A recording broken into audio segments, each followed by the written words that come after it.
I was hunched over my desk, going through the day's emails, when one particular message caught my eye. From Gavin Mitchell. Subject: a proposal. My brow furrowed as I read the cryptic email from my wife Rachel's boss. Max, I'd like to discuss a significant matter with you and Rachel. A proposal of sorts. Can we meet for dinner this week? Leaning back in my chair, I scratched my chin. A proposal? What the hell is that weasel up to now? My mind drifted to Rachel's recent behavior, the late nights at the office, the hushed phone conversations. I had a nagging suspicion she was hiding something from me. With a heavy sigh, I typed out a reply. Sure, Gavin. Name the time and place. Maybe this proposal would finally shed some light on what was really going on. 3 days later, I found myself sitting across from Rachel and Gavin Mitchell in a private dining room at one of the city's most upscale restaurants. Well, Max, Gavin began, that smug grin plastered on his face. I'm sure you're wondering what this is all about. I gave a curt nod, my jaw clenched. Gavin cleared his throat. You see, over the past few months, Rachel and I have developed a unique bond. My eyes narrowed as I glanced at my wife. She kept her gaze fixed on the tablecloth, her expression unreadable. What exactly are you saying? I asked, my voice low and controlled. Gavin leaned forward, that infuriating smirk never leaving his face. Rachel and I want to have a child together, and I'm prepared to pay you handsomely for your permission. The words hit me like a punch to the gut. I felt the blood drain from my face as I struggled to process what he just said. You want my wife to have your baby? I stammered, shooting a glance at Rachel. Is this some kind of sick joke? Rachel finally met my gaze, her eyes swimming with tears. Max, please let me explain.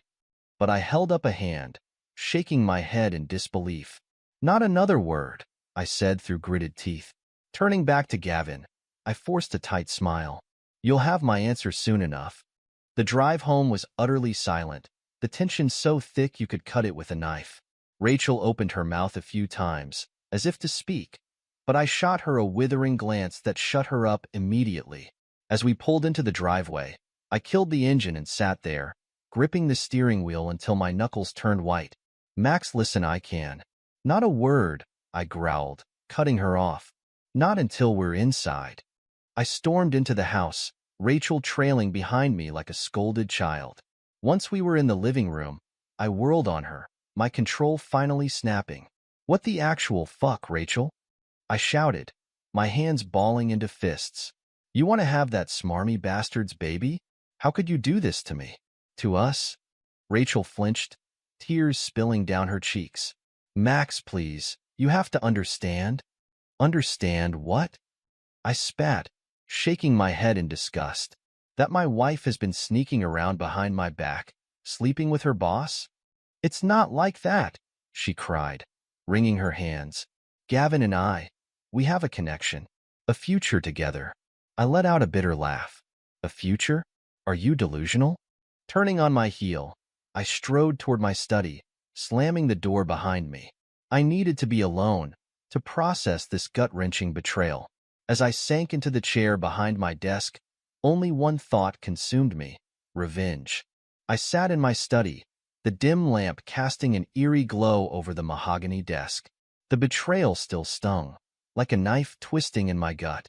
But the anger, that burned hotter than any fire. Revenge, that's all I could think about. Gavin Mitchell, that smug bastard, had crossed a line. And Rachel, my wife, my supposed partner, she was just as guilty. I pulled out a fresh legal pad and grabbed a pen, scribbling furiously. A plan was forming, one that would bring them both to their knees. Gavin was wealthy, no doubt, but he'd made his fortune through shady deals and cutting corners. Everyone in the business world knew it, even if they couldn't prove it. A cruel smile twisted my lips.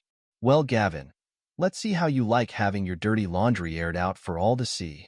I was going to dig up every seedy secret, every incriminating piece of evidence I could find.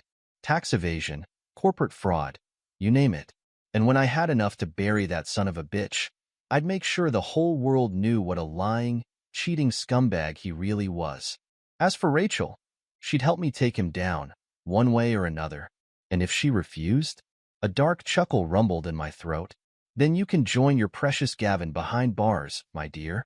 The next few days were a blur of frantic research and information gathering. I pored over financial records, scoured the deep web, and even reached out to an old friend, Kevin, an ex-cop who owed me a favor. You know that Mitchell guy, right? I asked over the phone one night. Wealthy prick. Runs that big tech firm downtown? Kevin grunted in affirmation. Yeah, I've heard of him. Slippery as they come. Well, I need you to dig up anything you can find on his illegal dealings. Tax fraud, embezzlement, shady business practices, the works. There was a pause on the other end of the line. You sure you want to go down this road, Max? Guys like Mitchell, they don't mess around. A bitter laugh escaped my lips. Don't worry about me, Kev. Just get me that evidence, and I'll take care of the rest. True to his word, Kevin delivered. A few days later, a thick manila envelope arrived at my office, stuffed with documents, photos, even audio recordings detailing Gavin's numerous crimes.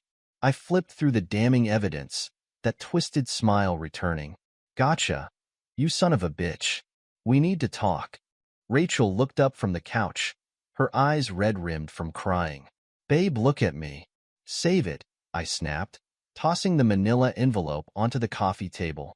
It landed with a heavy thud, spilling its incriminating contents across the glass surface. Rachel's eyes went wide as she took in the photos, the documents, all the proof of her precious Gavin's misdeeds. You can't be serious, she whispered, fresh tears spilling down her cheeks. How did you? How I got that evidence isn't important, I said coldly, leveling her with an icy stare. What matters is what I plan to do with it. Rachel shook her head frantically. Max, please, I never meant for any of this to happen. Oh, spare me the waterworks, I sneered. You made your bed, Rachel. Now you can lie in it. Her bottom lip trembled as she met my gaze. What are you going to do? A cruel smile twisted my mouth. I'm going to destroy Gavin Mitchell. Ruin him, just like he tried to ruin our marriage. Rachel's eyes went wide with shock and, was that a flicker of fear? Good. And you? I continued, my voice low and dangerous.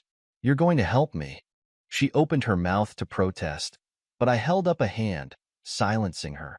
Or, you can join your lover behind bars when this is all over. Your choice. Rachel's shoulders slumped in defeat. What do you want me to do? My smile widened. Everything was falling into place.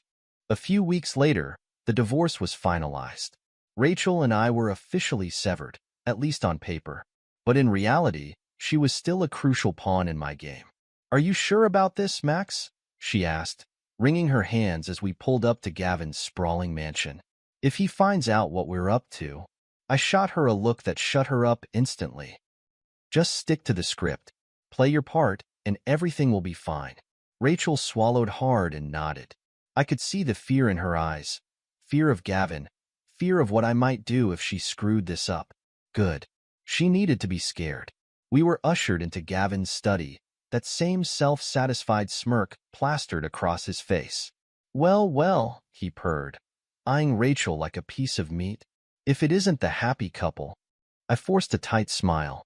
We've given your proposal a lot of thought, Gavin, and we'd like to discuss it further. Gavin's grin widened, and he gestured for us to take a seat. By all means, let's talk terms. As they droned on about figures and arrangements, I carefully slipped a tiny recording device from my pocket, planting it beneath a stack of books on his desk. My heart was pounding, but I kept my expression neutral. It seems we have a deal, Gavin said at last, extending his hand. I took it, giving it a firm shake. Indeed we do. The hard part was over. Now it was time to watch Gavin's world crumble around him. A few days later, the first bombshell dropped. An anonymous source had leaked evidence of Gavin's numerous criminal activities to the press. Tax evasion, embezzlement, corporate fraud, you name it. Within hours, it was all over the news. Reporters were camped outside Gavin's office, his home, hounding him for answers. And then, just as the fires were really starting to blaze, I released the piece de resistance. The recording from his study, detailing our entire conversation about his depraved proposal. The backlash was swift and merciless. Gavin's reputation and his company went up in flames. Corporate sponsors pulled out left and right, stock prices plummeted, and employees resigned in droves. And to put the final nail in his coffin, I made sure law enforcement got their hands on the evidence, too. Gavin was arrested on multiple charges, hauled off in handcuffs as the media circus captured every humiliating moment. I watched it all unfold from the comfort of my new apartment, a satisfied smile on my face. Revenge, as they say, is a dish best served cold. The ringing of my phone shattered the silence. I checked the caller ID and scoffed. "Rachel," I muttered, hitting the answer button. "To what do I owe this pleasure?" Max, her voice was thick with tears. "Please, you have to help me. I have nothing left. No job, no money. Gavin's going to jail and I? And you what?" I cut her off, unable to keep the bitterness from seeping into my tone. "Expected me to welcome you back with open arms after you betrayed me?" Silence on the other end. "Max, please." She sobbed. "I'm sorry. I'm so sorry. But I'd heard enough. Goodbye, Rachel." I ended the call and tossed the phone aside, leaning back in my chair. Through the floor-to-ceiling windows, I could see the city skyline stretching out before me, glittering in the dying rays of the sunset. A new life, I mused, free from the lies and the heartache. All because I'd been willing to play dirty. My lips curved into a self-satisfied smile. Sometimes, being ruthless was the only way to win. This is where our story comes to an end. Share your thoughts in the comments section. Thanks for your precious time. If you enjoyed this story, then please make sure you subscribe to this channel. That would help me a lot. Click on the video you see on the screen, and I will see you there.